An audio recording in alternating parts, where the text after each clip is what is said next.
ভূ রাজনীতির দুটি গুরুত্বপূর্ণ খবর নিয়ে আপনাদের সামনে উপস্থিত হয়েছি। প্রথমেই আমরা দেখব আজ বাহরাইনের খবর। বাহরাইনের বাদশাহ হামাদ বিন ইসা আল খলিফা তিনি তার দেশের 69 জন নাগরিকের নাগরিকত্ব কেড়ে নিলেন। যখন ভারতবর্ষে এসআইআর নিয়ে নাগরিকত্ব হারানোর একটা বিরাট আতঙ্ক তৈরি হয়েছে, সেই সময়ে আরব দেশের বাদশাহ তার দেশের 69 জন নাগরিকের নাগরিকত্ব কেড়ে নিলেন ইরানকে সমর্থন করার কারণে, ইরানের প্রতি সমবেদনা দেখানোর কারণে। দ্বিতীয় গুরুত্বপূর্ণ খবর আমরা দেখব আজ ভারতবর্ষের ব্রিক্সের একটি গুরুত্বপূর্ণ সভা অনুষ্ঠিত হয়েছে 21 থেকে 24 এপ্রিল দিল্লিতে। সেই সভায় 10টি সদস্য রাষ্ট্র অংশগ্রহণ করেছিল, কিন্তু এই সভা কোনো জয়েন্ট স্টেটমেন্ট ছাড়াই নিষ্ফলভাবে শেষ হয়েছে।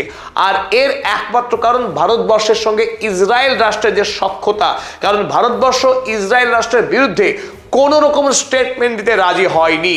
ফলে এই সভা একরকম ব্যর্থ হয়েছে, ব্যর্থ হতে চলেছে ব্রিক্স। চলুন এবার আমরা সবিস্তারে এই দুটি খবর দেখে নিই। আর প্রথমেই আমি স্বাগত জানাচ্ছি আপনাদের বন্ধু অধ্যাপক আব্দুল হালিম। চলুন শুরু করা যাক। গতকাল আমরা দেখিয়েছিলাম ইসরায়েলের সঙ্গে আরব আমিরাত একাকার হয়ে গেছে। আরব আমিরাত কোনো মুসলিম রাষ্ট্র নয়, আরব আমিরাত এখন জায়নবাদী রাষ্ট্র হয়ে উঠেছে। আর একইভাবে বাহরাইন আরব আমিরাতের পাশের অতি ক্ষুদ্র দ্বীপরাষ্ট্র, যেখানে লোক সংখ্যা মাত্র 16 লক্ষ, আয়তনে একদিকে সাকুল্যের সর্বোচ্চ 50 কিলোমিটার, দৈর্ঘ্যে প্রস্থে মাত্র 14 থেকে 18 কিলোমিটার। এই ক্ষুদ্র দ্বীপরাষ্ট্রের বাদশাহ হামাদ বিন ইসা আল খলিফা, যিনি ইতিমধ্যেই কুখ্যাত হয়ে আছেন তার দেশে সীমাহীন দমন নিপীড়নের জন্য। বাহরাইন দেশের মানুষের রাজনৈতিক এবং সামাজিক কোন রকম স্বাধীনতা নেই। আর গতকাল এই বাদশাহ নিপীড়নের সমস্ত রেকর্ড ভেঙে বাহরাইনের 69 জন নাগরিকের নাগরিকত্ব কেড়ে নিলেন। তাদের কি অপরাধ?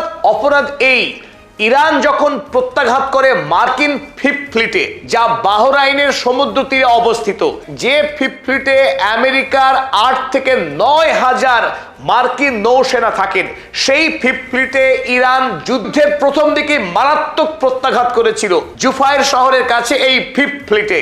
আর ইরানি এই প্রত্যাঘাতকে সমর্থন জানিয়েছিলেন বাহরাইনের 69 জনের মানুষ। তারা এক্স হ্যান্ডেলে টুইট করেছিলেন। বর্তমানে এই স্বৈরাচারী বাদশাহ বাছাই করে সেই 69 জন নাগরিককে তাদের নাগরিক অধিকার কেড়ে নিয়েছেন, তাই না, তাদের সমস্ত সম্পত্তিকে বাতিল করে পরিবার সহ সকলকে দেশ ছাড়া করবার ব্যবস্থা নিয়েছেন। এই মুহূর্তে এই 69 জন মানুষ, তাদের পরিবারের সদস্য সহ তারা রাষ্ট্রহীন হয়ে পড়েছেন। তাদের ভবিষ্যৎ নিয়ে গভীর দুশ্চিন্তা তৈরি হয়েছে। এই মুহূর্তে বাহরাইনের human rights organisation Bahrain Institute for Rights and Democracy criticized the measure. তারা বাহরাইনের বাদশার এই নিপীড়নমূলক অবস্থাকে প্রতিবাদ জানিয়েছে, ধিক্কার জানিয়েছে, পাশাপাশি described it as the beginning of a dangerous era of repression. এক ভয়ঙ্কর নিপীড়নমূলক যুগের সূচনা বলেই তারা ব্যাখ্যা করেছেন এই ঘটনাকে। রয়টার্সও একই খবর চেপেছে ইরানের সংবাদ সংস্থা দ্য প্রেস টিভি। গতকাল গোটা আরব মধ্যপ্রাচ্যে এই খবরের ব্যাপক রিপারকাশন তৈরি হয়েছে।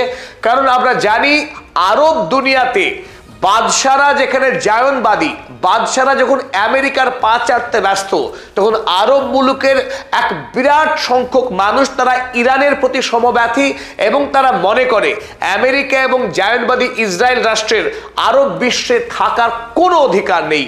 এবং আরববাসী ঐক্যবদ্ধ হয়ে আমেরিকা এবং ইসরায়েলকে মধ্যপ্রাচ্য থেকে নির্বাসন দিতে হবে যে কোনো মূল্যে, প্রাণের বিনিময়ে, রক্তের বিনিময়ে। এই চেতনায় যখন আরব প্রাচ্যের বড় অংশের মানুষ বিশ্বাসী, তখন তাদের মধ্যে একটা আশঙ্কা তৈরি হচ্ছে আগামী দিনে আরব আমিরাত, কাতার, কুয়েতের মতো রাষ্ট্রগুলিও যদি এই বাহরাইনের বাদশাহ হামাদ বিন ইসার মতো দমনমূলক ব্যবস্থা গ্রহণ করে, তাহলে আরব বিশ্বে কিন্তু একটা ভয়াবহ সামাজিক সংকট শুরু হতে যাচ্ছে। আর এই সিদ্ধান্ত থেকে একটা জিনিস খুব পরিষ্কার, যে এখনো পর্যন্ত আরবের বাদশারা তারা রীতিমতো জায়নবাদী শক্তির সঙ্গে গাঁট ছাড়া বেঁধে রয়েছে। কারণ তাদের গদি বাঁচাতে গেলে এই জায়নবাদী শক্তির সাহায্য ছাড়া তারা রাজতন্ত্র টিকিয়ে রাখতে পারবে না এই আরব দেশে। সুতরাং এই মুহূর্তে সরকার বনাম জনগণ একটা নতুন যুদ্ধের সমীকরণ তৈরি হলো আরব বিশ্বে। চলুন দ্বিতীয় গুরুত্বপূর্ণ খবর এবার দেখে নিই আমরা। ভারতবর্ষের নাম শ্রী নরেন্দ্র মোদী আরো একবার কলঙ্কিত করলেন। তিনি কদিন আগেই আপনারা দেখেছিলেন, ইরান যুদ্ধ শুরু হওয়ার আগেই ইসরায়েল ভ্রমণ করে ফাদারল্যান্ড মাদারল্যান্ড বক্তব্য দিয়ে এসেছিলেন। আরো একবার ভারতবর্ষের এই আরএসএস বাদী বিজেপি সরকারের প্রধানমন্ত্রী শ্রী নরেন্দ্র মোদী প্রমাণ করলেন ইসরায়েল তার সবচাইতে কাছের বন্ধু রাষ্ট্র। ইসরায়েলের জন্য ভারতবর্ষের সমস্ত বিদেশ নীতি ধ্বংস করতেও তিনি প্রস্তুত আছেন। 21 থেকে 24 এপ্রিল ভারতবর্ষের দিল্লি শহরে যে ব্রিক্সভুক্ত সদস্য 10টি রাষ্ট্রের প্রতিনিধিদের নিয়ে যে গুরুত্বপূর্ণ বৈঠক হয়েছে, সেই বৈঠক শেষ পর্যন্ত কোনো রকম জয়েন্ট স্টেটমেন্ট তারা প্রকাশ করতে পারেনি। এই বৈঠক নিষ্ফলা হয়েছে। কারণ একটাই, ভারতবর্ষের একগুঁয়ে অবস্থান ইসরায়েল সম্পর্কে। ইসরায়েলকে কোনোভাবেই ভারতবর্ষের পক্ষে নিন্দা বা প্রতিবাদ করতে দেওয়া হয়নি। যখন ব্রিক্সের 9টি রাষ্ট্র, রাশিয়া, চীন, সাউথ আফ্রিকা, ব্রাজিল এবং আরো যে 5 সদস্য রাষ্ট্র, 9টি রাষ্ট্র মিলিতভাবে আমেরিকা যুক্তরাষ্ট্র এবং ইসরায়েল যখন ইরানের উপরে হামলা চালালো প্রিএমটিভ, বিনা প্ররোচনায় সেই আক্রমণের নিন্দা করতে চেয়েছিল। অপরদিকে গাজাতে যেভাবে গণহত্যা চালাচ্ছে ইসরায়েল, সেই গণহত্যার বিরুদ্ধেও প্রতিবাদ করতে চেয়েছিল এই ব্রিক্সের সদস্য রাষ্ট্রগুলো মিলিতভাবে।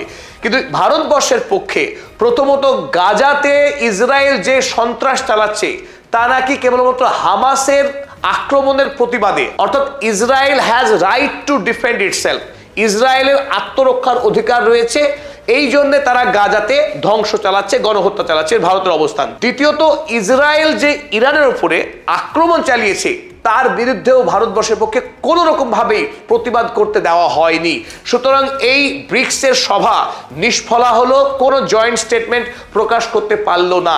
এটা অত্যন্ত মর্মান্তিক, অত্যন্ত দুর্ভাগ্যজনক এই কারণেই, কারণ ভারতবর্ষ এই মুহূর্তে ব্রিক্সের প্রেসিডেন্ট। তাই যখন প্রেসিডেন্ট রাষ্ট্র যদি জয়েন্ট স্টেটমেন্টে স্বাক্ষর না দেয়, সেই জয়েন্ট স্টেটমেন্ট কোনোভাবেই প্রকাশ